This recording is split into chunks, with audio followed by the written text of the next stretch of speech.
મહુવા નેસવડ ચોકડી પાસે કારમાં આગ લાગવાનો બનાવ બન્યો હતો। કારમાં બેસેલા પરિવારનો આબાદ બચાવ, કારને નુકસાન। મહુવાના શાસ્ત્રીનગરમાં રહેતા નિલેશભાઈ ઠાકર તેમના પરિવાર સાથે બગદાણા દર્શન કરવા જઈ રહ્યા હતા ત્યારે નેસવડ ચોકડી પાસે અચાનક કારમાં આગ લાગવાનો બનાવ બન્યો હતો અને સદનસીબે નિલેશભાઈએ પોતાના પરિવારને કારમાંથી બહાર કાઢી લીધો। જોકે કારમાં આગ લાગી હોવાની જાણ ફાયર બ્રિગેડને કરવામાં આવતા બ્રિગેડે દોડી આવી આગને બુઝાવી હતી।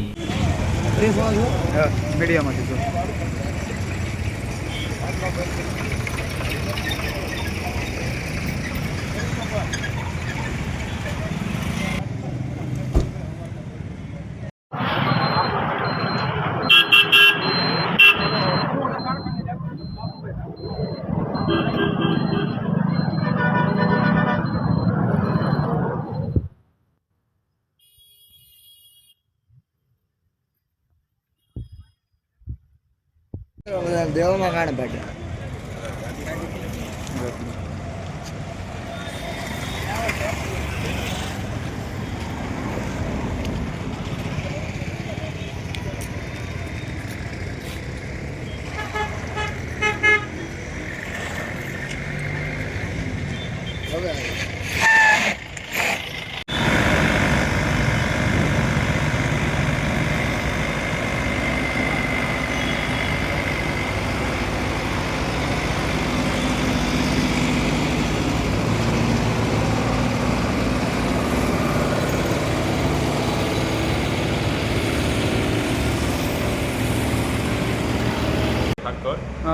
અમે મહુવા શાસ્ત્રીનગરમાં રહું છું અને ત્યાંથી નીકળ્યા હતા બગદાણા જવા માટે।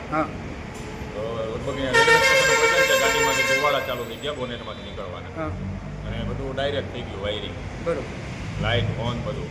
અને એકાએક ગાડીમાંથી મેં મારા વાઈફને બે છોકરીઓ બધા હતા ઉતરી ગયા નીચે અને આગ ચાલુ થઈ ગઈ। કોઈને નુકસાન થયું છે આમાં? ના, ગાડીમાં લગભગ ઘણું ખરું નુકસાન છે, બાકી અમને નથી કોઈ, બરાબર।